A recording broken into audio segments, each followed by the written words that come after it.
और अब बात करते हैं फोन टैपिंग मामले की। फोन टैपिंग मामले की गूंज लोकसभा में सुनाई दी। विपक्ष के हंगामे के बाद केंद्रीय सूचना प्रौद्योगिकी मंत्री अश्विनी वैष्णव ने फोन टैपिंग मामले को सिरे से खारिज किया है। लोकसभा में अश्विनी वैष्णव ने कहा कि फोन टैपिंग से जासूसी के आरोप बेबुनियाद हैं। फोन टैपिंग की रिपोर्ट में दम ही नहीं है। The press reports have appeared a day before the monsoon session of the parliament.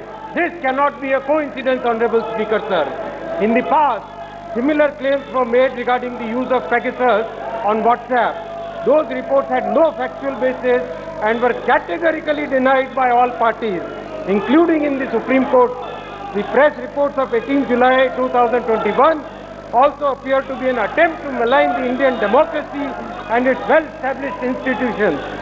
We cannot fault those who haven't read the news story in detail, and I request all honorable members of the House to examine the issues on facts and logic. दरअसल दावा किया गया है कि Israeli software के जरिए देश के कई पत्रकारों, नेताओं और बड़ी हस्तियों के फोन टैप किए गए हैं। फोन टैपिंग का मामला सामने आने के बाद विपक्ष सरकार पर हमलावर है। एक बार फिर निकला जासूसी का जिन्न। रडार पर पत्रकार, नेता और कानूनविद। देश में फोन टैपिंग पर रार। क्या चपेट में आए 40 से ज्यादा पत्रकार? क्या मंत्री, विपक्षी नेता और जज की हुई जासूसी? फोन टैपिंग में खुफिया एजेंसी, जासूसी पर बवाल, इजरायली सॉफ्टवेयर का इस्तेमाल। देश में एक बार फिर जासूसी का जिन्न बोतल से बाहर आ गया है। आरोप है कि देश के कई नामचीन हस्तियों के फोन टैप किए गए हैं, उनकी जासूसी की गई है। दावे के मुताबिक देश में 40 से ज्यादा पत्रकार, 3 प्रमुख विपक्षी नेताओं, 1 जज, मोदी सरकार के 2 मंत्री, सुरक्षा संगठनों के वर्तमान और पूर्व प्रमुख एवं अधिकारी के साथ साथ बड़ी संख्या में कारोबारियों की जासूसी की गई है। द गार्जियन और वॉशिंगटन पोस्ट ने एक रिपोर्ट के जरिए दावा किया है कि दुनिया की कई सरकारें पेगासस नाम के सॉफ्टवेयर के जरिए कई बड़ी हस्तियों की जासूसी करवा रही हैं, जिसमें भारत भी शामिल है। द वॉशिंगटन पोस्ट ने द वायर समेत दुनिया भर के 16 मीडिया सहयोगियों के साथ मिलकर द पेगासस प्रोजेक्ट नाम से जांच रिपोर्ट जारी की है।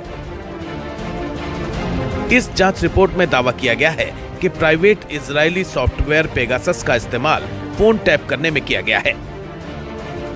द वायर के मुताबिक इस जांच के तहत कुछ फोन्स की फॉरेंसिक जांच की गई, जिससे ऐसे स्पष्ट संकेत मिले हैं कि 37 मोबाइलों को पेगासस ने निशाना बनाया, जिनमें 10 भारतीय थे।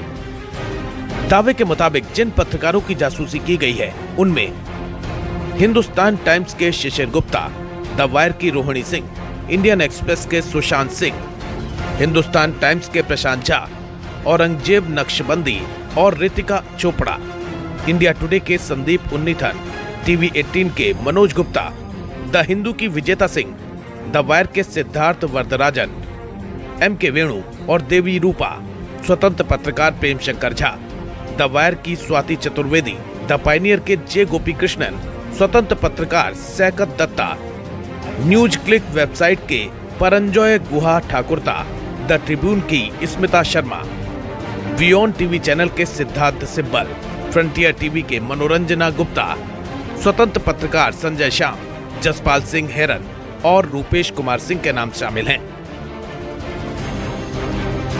इसके अलावा रिपोर्ट में कई दूसरे नामों का किसी न किसी कारण से खुलासा नहीं किया गया है, लेकिन कहा गया है कि आने वाले समय में और नामों का खुलासा होगा।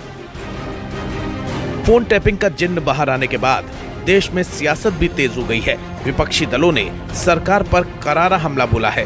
कांग्रेस नेता राहुल गांधी ने ट्वीट कर सरकार पर सीधा तंज कसा है।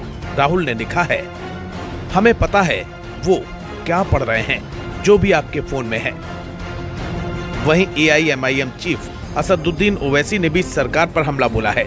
ओवैसी ने ट्वीट कर कहा कि फोन हैकिंग के लिए पेगासस सॉफ्टवेयर हैकिंग है, टैपिंग नहीं। उन्होंने कहा हैकिंग एक अपराध है, फिर चाहे ये किसी शख्स ने किया हो या किसी सरकार ने। उन्होंने सरकार से 2 टूक शब्दों में कहा कि सरकार को 2 बातें जरूर बतानी होंगी। पहली ये कि क्या उसने NSO स्पाईवेयर का उपयोग किया, क्या सरकार ने न्यूज रिपोर्ट्स में लिए नामों को दायरे में लिया था कि नहीं। महाराष्ट्र में भी जब हमारी सरकार बन रही थी या बनने जा रही थी तो ये फ़ोन टैपिंग का मामला सामने आया। लेकिन वो फ़ोन टैप करने वाले हमारे लोग थे, स्टेट के और देश के। लेकिन इस बार ये एक विदेशी ऐप है, विदेशी कंपनी है, और हमारे लोगों के फ़ोन सुने गए हैं। उसमें से इस बार संपादक और पत्रकारों का आंकड़ा ज़्यादा है। अब हमारे फ़ोन सुनकर वो क्या करने वाले थे मुझे मालूम नहीं, लेकिन सुन लीजिए। हालांकि केंद्र सरकार ने ऐसी सभी मीडिया रिपोर्ट्स को खारिज किया है। केंद्र सरकार ने कहा है कि भारत एक लचीला लोकतंत्र है और वो अपने सभी नागरिकों की निजता के अधिकार को मौलिक अधिकार के तौर पर सुनिश्चित करने के लिए प्रतिबद्ध है। लोग माइंडलेस हो चुके हैं, होपलेस हो चुके हैं, इन लोग दिवालिया हो चुका है, इन लोगों के पास अब रहा ही नहीं, तो इन लोग क्या करें। भी थोड़ा हमको तो लग रहा है लोग इन लोग का बुद्धि खत्म हो चुका है। इन लोग को सोचना चाहिए क्या बात का। इतनी बड़ी राजनीतिक दल भारतीय जनता पार्टी, यशस्वी प्रधानमंत्री जी किसी का फोन टैप कराएंगे, बहुमत की सरकार, इतने बड़े लीडर, और ये सरकार को सबकी पसंद है। बार बार सब लोग चाह रहे हैं, बार बार चाह रहे हैं कि भारतीय जनता पार्टी ऐसी निस्वार्थ सरकार कहां मिलेगी जहां पर सिर्फ विकास हो रहा है। हालांकि ये पहला मौका नहीं है जब पेगासस के जरिए जासूसी का मुद्दा देश में उठा हो।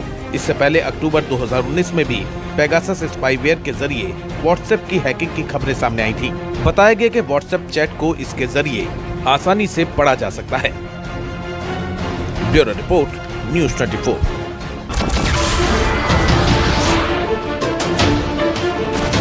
नमस्कार, मैं हूं मानक गुप्ता। अगर आपको हमारा ये वीडियो पसंद आया हो तो इसे लाइक और शेयर जरूर करें, और हाँ, हमें सब्सक्राइब और फॉलो करना ना भूलें ताकि आप देश और दुनिया की कोई खबर मिस ना करें। तो जुड़े रहिए हमारे साथ और देखते रहिए न्यूज़ 24।